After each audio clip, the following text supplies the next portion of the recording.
Hello दोस्तों, तो स्वागत है आपका एग्रीकल्चर वाला यूट्यूब चैनल में। तो आज अपन जो पशु परीक्षक जेट, आईसीआर और बीएचयू इनके लिए अपन एमसीक्यू सीरीज लाए हैं। तो वो एनिमल हस्बेंड्री की एमसीक्यू है। इसमें 100% पशु परीक्षक में क्वेश्चन मिलने के चांस है। तो शुरुआत करते हैं आज के एमसीक्यू की। ठीक है, तो देखते हैं पहला क्वेश्चन। तो आपको क्वेश्चन करना है पहले और उसका आंसर लगाना है, फिर देखना कि कितने क्वेश्चन राइट हुए अपने अपने कहने का मतलब यह है कि अपन 17 क्वेश्चन करेंगे। कितना करेंगे? 17 में से अपने कितने राइट होते हैं आप देखना उसमें। ठीक है, तो शुरू करते हैं। देखो, थनैला रोग का रोग कारक कौन सा है?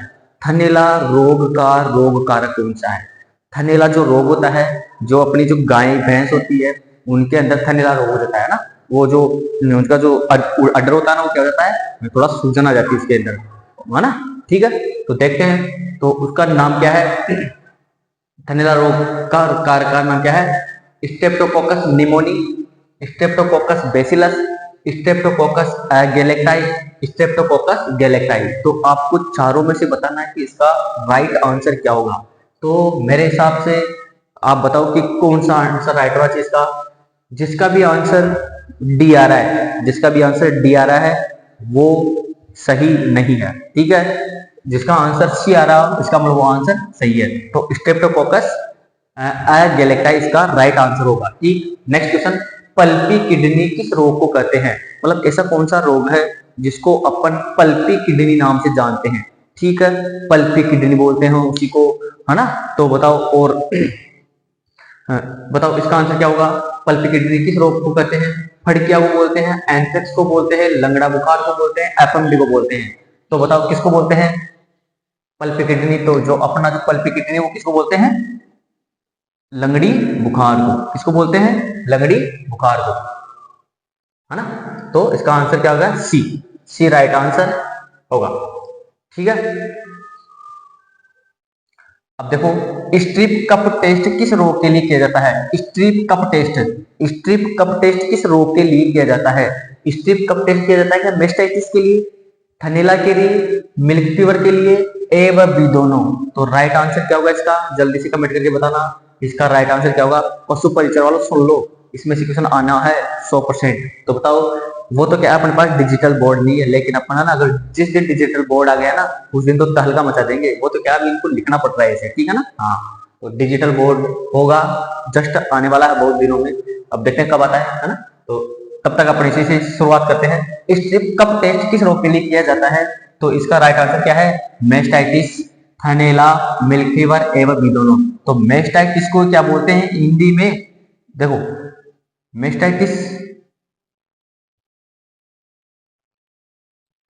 थनैला और मिल्क फीवर। तो बताओ किस रोग के लिए इसका आंसर होगा स्ट्रिप कप टेस्ट? तो स्ट्रिप कप टेस्ट किसका लिए होगा? हाँ, दोनों। देखो, मेस्टाइटिस और थनैला रोग, जो ये जो राइट आंसर कौन सा होगा? छोटा। मेस्टाइटिस को इंग्लिश में, हिंदी में क्या बोलते हैं? थनैला रोग बोलते हैं। लंगड़ी बुखार का रोग कारक है, लंगड़ी बुखार। लंगड़ी बुखार का रोग कारक क्या है? क्लोस्ट्रीडियम सोवियाई, सर्कोस्पोरा डोमेडस, क्लोस्ट्रीडियम परफिजेंस, क्लोस्ट्रीडियम लेक्टाई। तो what is this is right answer? तो this answer is right A. तो इसका आंसर क्या होगा? Right A, Clostridium chauvoei. Clostridium chauvoei जो है इसका राइट आंसर होगा इसका लंगड़ी बुखार का। लंगड़ी बुखार को क्या बोलते हैं? ब्लैक वाटर बोलते हैं। क्या बोलते हैं? ब्लैक वाटर बोलते हैं। रेंडरपेस्ट का रोग कारक है। रेंडरपेस्ट जो रोग होता है, रेंडरपेस्ट जो रोग होता है वो वायरस जनित रोग है। तो वायरस जनित रोग है, तो उसका रोग कारक कौन सा है? तो बताओ, एप्स वायरस है क्या, मोरविली वायरस है क्या, पिकोरना वायरस है क्या, मेलिलेट वायरस है क्या? तो आपका आंसर क्या रहेगा इसमें? इसका आपका राइट आंसर क्या रहेगा? एप्स virus, morbilli virus, picorna virus या मेलिलेट वायरस? तो इसका right answer is B, morbilli virus.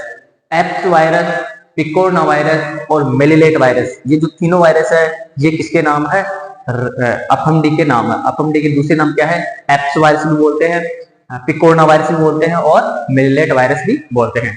आ जाओ, सर्रा रोग। पहले ये बताओ, सर्रा रोग कौन सा रोग है? जीवाणु जनित, वायरस जनित, बैक्टीरियल जनित, जीवाणु जनित, बैक्टीरियल जनित, एक हो गया। और प्रोटोजोआ जनित या फिर अपना उपापचय रोग। तो कौन सा रोग आएगा? सर्रा। सर्रा रोग कौन सा है? प्रोटोजोआ, प्रोटोजोआ से होने वाला रोग है। ठीक है ना। सर्रा रोग कौन सा है? प्रोटोजोआ से। और बताओ प्रोटोजोआ कौन कौन से होते हैं? क्लोस्ट्रीडियम वो कुनीपेचिस होता है ना, एस्केरिस होता है ना, ये रोग। तो इसका राइट आंसर क्या रहेगा? सर्रा रोग किस पशु में होता है? तो ऊंट में होता है। किसमें होता है? ऊंट में होता है। Right answer is the six answer is the C का 6 का कौन सा रहेगा? एक। भैंस को सर्वाधिक प्रभावित करने वाला रोग, ऐसा कौन सा रोग जो भैंस को सबसे ज्यादा प्रभावित करता है? ऐसा कौन सा रोग है जो भैंस को सबसे अधिक प्रभावित करता है? तो वो कौन सा है? गलघोटू है क्या? एफएमडी है क्या? फड़किया है क्या? लंगड़ी बुखार है क्या? तो बताओ कौन सा रोग है जो भैंस को सबसे ज्यादा प्रभावित करता है? तो वो आंसर इसका क्या रहेगा? गलघोटू। गलघोटू क्या होता है? उसके गले में खर खर की आवाज आती है। किससे? गलघोटू से। बकरी व भेड़ को सर्वाधिक प्रभावित करने वाला रोग कौन सा है? बकरी व भेड़ को सर्वाधिक प्रभावित करने वाला रोग कौन सा है? फड़किया रोग। कौन सा रोग? फड़किया रोग। या फिर एंथ्रेक्स रोग, लंगड़ी बुखार या एफएमडी। तो बताओ भेड़ व बकरी को सबसे ज्यादा प्रभावित कौन सा रोग करता है? वो करता है फड़किया। कौन सा करता है? फड़किया। इस रोग का लक्षण क्या है? इस रोग में जो पशु होता है ना, वो साइकिल चलाता है ना, वैसे अपने पैरों को करता है। ठीक है। इसमें अचानक उसकी मृत्यु हो जाती है। रात को तो बिना लक्षण प्रकट किए हुए पशु की मृत्यु हो जाती है। वह कौन सा रोग? फड़किया रोग। बोल राधे रानी की जय। ठीक है। तो कौन सा रोग? फड़किया रोग। निम्न में से जीवाणु जनित रोग नहीं है। जीवाणु जनित पूछ रहा है, वो भी नहीं है। कहने का मतलब ऐसा कौन सा रोग है जो जीवाणु जनित नहीं है? वो कौन सा है? एंथ्रेक्स है, फाउल पॉक्स है, एंटेरोटॉक्सिया है, गलघोटू है। तो बताओ आपको एंथ्रेक्स रोग तो कौन सा है बच्चा? एंथ्रेक्स रोग तो जीवाणु जनित है। फाउल पॉक्स कौन सा है? वायरल जनित है। कौन सा है? वायरस वाला है। एंटेरोटॉक्सिया को क्या बोलते हैं अपन? बताओ एंटेरोटॉक्सिया को क्या बोलते हैं? गलघोटू। या क्या बोलते हैं बताओ? एंटेरोटॉक्सिया का दूसरा नाम बताना मेरे को कमेंट करके, ठीक है।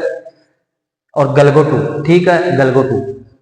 तो बताओ इसका जो एंट्रोटॉक्सिया और गलघोटू जो है, हेमरेजिक सेप्टिसिमिया, हाँ, गलघोटू और एंट्रोटॉक्सिया और एंथ्रेक्स है, ये तीनों रोग तो क्या है? जीवाणु जनित है। जबकि फाउल पॉक्स कौन सा है? वायरस जनित। तो what is the right answer of B? इसका राइट आंसर कौन सा होगा? बी होगा।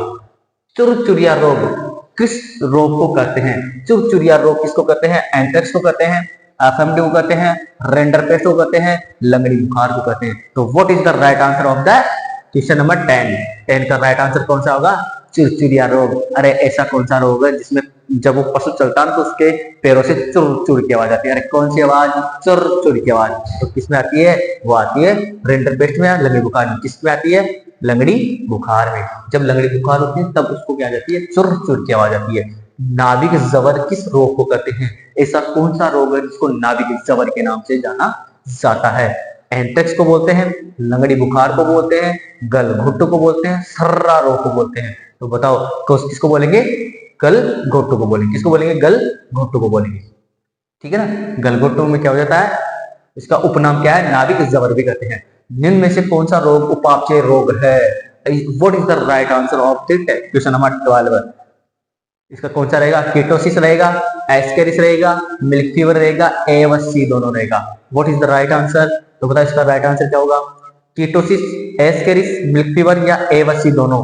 तो देखो कीटोसिस, एस्केरिस, मिल्क फीवर, जो अपना कीटोसिस रोग है और मिल्क फीवर है, ये दोनों कौन से रोग है? उपापचय रोग, यानी कि खाने से जो रोग होते हैं ना, मतलब ज्यादा जैसे आफरा जाता है ना, तो वो उपापचय रोग आते हैं। तो ये रोग किससे? उपापचय रोग है। जबकि एस्केरिस कौन सा है? प्रोटोजोआ से होने वाला रोग है। तो what is the right answer? 4। इसका राइट आंसर क्या होगा? 4। फ्री मार्टिन रोग किसको कहते हैं? तुम्हें पता होना चाहिए। What is the free Martin रोग? फ्री मार्टिन रोग जो होता है वो जन्मजात रोग है। कौन सा रोग है बच्चा? जन्मजात रोग है। ये इसलिए क्योंकि इसमें क्या होता है कि जुड़वा बच्चे होते हैं। जुड़ा बच्चे जो होते हैं, एक तो नर रहती है, एक मादा रहती है। इसमें क्या होते हैं? मादा अपने लक्षण प्रकट नहीं कर पाती है। किसकी वजह से? नर की वजह से। जो नर बछड़ा होता है ना, उसकी वजह से मादा अपने लक्षण प्रकट नहीं कर पाती है। तो इसका मतलब भांज कौन होगा? मादा होगी। तो इसमें भांज कौन होती है? फ्री मार्टिन रोग में मादा। कौन होती है? मादा। तो मादा जो बछड़ा होता है वो क्या होता है? भांज होता है। तो बताओ कौन सा रोग? जन्मजात रोग। रेंडरपेस्ट रोग का जनक मतलब फादर कौन है? फादर ऑफ रेंडरपेस्ट, एग्रोमेगेली, लोफलर प्रोस्टा, Nicolle. What is the right answer? इसका राइट आंसर क्या रहेगा? निकोली रहेगा। क्या रहेगा? निकोली रहेगा। लोफलर और प्रोस्टा किसका है? लोफलर और प्रोस्टा किसका है? एफएमडी का है एफएमडी का है, हाँ एफएमडी का है। नेक्स्ट आंसर क्वेश्चन, जीटीबी का टीका किस रोग में लगाते हैं? अरे जीटीबी गोट टिश्यू वैक्सीन, इसका टीका किस में लगाते हैं? वायरस जनित में, बैक्टीरियल जनित में, प्रोटोजोआ जनित में, उपापचय में। तो इसका जो जीटीबी का है ना, रिंडरपेस्ट में लगाते हैं। तो बताओ रिंडरपेस्ट कौन सा रोग है? वायरस जनित। तो इसका आंसर क्या रहेगा? ऑप्शन नंबर 15 का ए। दूध की वसा का अपेक्षित घनत्व, what is the milk fat relative density? तो क्या है इसकी रिलेटिव डेंसिटी? 1.028, 1.030, 1.093, 1.037। तो क्या आंसर रहेगा? देखो 1.028 से 1.030 तो किसका होता है? गाय का होता है। 1.030 से 1.032 किसका होता है? भैंस का होता है। 0.93 किसका होता है? वसा का होता है। और 1.037 किसका होता है? किसका होता है बच्चा? लैक्टोज का होता है। किसका होता है? लैक्टोज का होता है। सबसे अधिक पनीर किस पशु के दूध में बनाता है? सबसे अच्छा पनीर, अच्छा तो बोले तो गाय और अधिक बोले तो भैंस। तो 14:20। तो 14 का तो गाय का होता है, 20 किसका होता है? भैंस का। 20 से भैंस, 20 से 20। ठीक है, तो आपको बताना है कि इसमें से कितने क्वेश्चन आपके राइट हुए, कमेंट करके बताना है। ठीक है, और मुझे लगता है जहां तक ये क्वेश्चन राइट होंगे आपके, लगभग 17 में से आपके जिसके भी 14 या 15 बैठ रहे हैं, इसका उसका सिलेक्शन पक्का है। ठीक है, तो चैनल को क्या करना है? सब्सक्राइब, लाइक और शेयर करना है। इसमें से क्वेश्चन आएंगे, उसके बाद में मैं अब बोलूंगा कि हाँ देखो यहाँ से क्वेश्चन आया है, इस वीडियो को रखना अपने पास। ठीक है, तो ये क्वेश्चन है, मुझे लगता है कि आपको ये अच्छा लगा होगा, बहुत अच्छा लगा होगा। इस चैनल को सब्सक्राइब करना है और इसको बहुत ज्यादा फैलाना है। ठीक है, ठीक, धन्यवाद, थैंक यू।